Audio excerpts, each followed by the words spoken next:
Kuya Jesus, nais kong manatili ka sa aking puso. Ang mabuting balita ng Panginoon ayon kay San Mateo. Noong panahong iyon, si Jesus ay dinala ng Espiritu sa ilang upang tuksohin ng dyablo. Doon 40 araw at 40 gabi nag-ayuno si Jesus at siya'y nagutom. Dumating ang manunukso at sinabi sa kanya, "Kung ikaw ang anak ng Diyos, gawin mong tinapay ang mga batong ito." Ngunit sumagot si Jesus, "Nasusulat, hindi lamang sa tinapay nabubuhay ang tao, kundi sa bawat salitang namumutawi sa bibig ng Diyos." Pagkatapos nito'y, dinala siya ng dyablo sa taluktok ng templo sa banal na lungsod. "Kung ikaw ang anak ng Diyos," sabi sa kanya, "magpatihulog ka, sapagkat nasusulat, ipagbibili niya sa kanyang mga anghel na ingatan ka, aalalayan kanila upang hindi ka matisod sa bato." Sumagot si Jesus, "Nasusulat din naman, huwag mong subukin ang Panginoon mong Diyos." Pagkatapos, dinala din siya ng dyablo sa isang napakataas na bundok. Mula rooy ipinatanaw sa kanya ang lahat ng kaharian ng sanlibutan at ang kayamanan ng mga ito. At sinabi ng dyablo, "Ibibigay ko sa iyo ang lahat ng ito kung magpapatira pa ka at sasamba sa akin." Sumagot si Jesus, "Lumayas ka, Satanas, sapagkat nasusulat, ang Diyos at Panginoon ang sasambahin mo. Siya lamang ang iyong paglilingkuran." At iniwan siya ng dyablo. Dumating ang mga anghel at naglingkod sa kanya.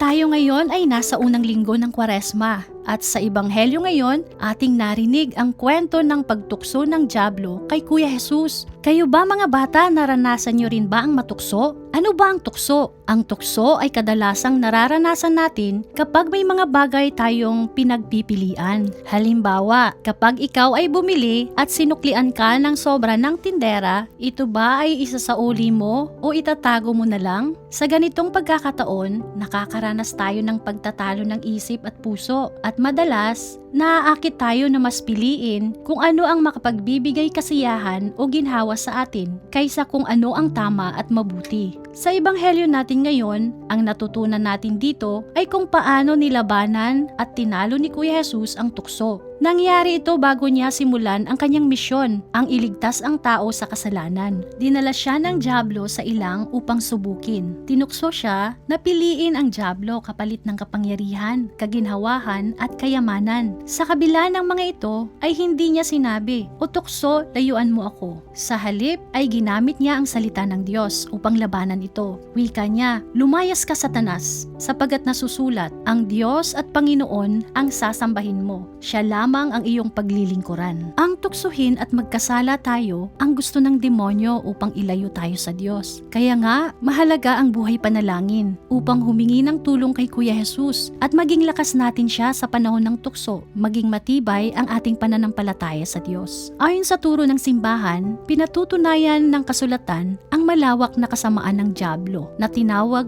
ni Kuya Jesus na mamamatay tao mula pa nung una na nagtangkaring ilayo siya sa misyong binigay ng Ama. Kung kaya, noong madaig ni Kuya Jesus ang tukso ng dyablo, ay napawalang saysay nito ang mga gawain ng dyablo. Ang pinakamabigat sa mga ito ay linlangin at tuksohin ang tao na lumaban sa Diyos. Ang halimbawa na ipinakita ni Kuya Jesus sa atin ay patunay na kaya rin nating piliing lagi ang Diyos. Siya ay nagbigay halimbawa sa atin para hindi mahulog sa kasalanan at ito ay ang isa puso ang salita ng Diyos. Maging tapat tayo sa Diyos. Sabi nga ng yumaong Papa Francisco, kung laging nasa puso natin ang salita ng Diyos, walang tuksong makapaghihiwalay sa atin sa Diyos.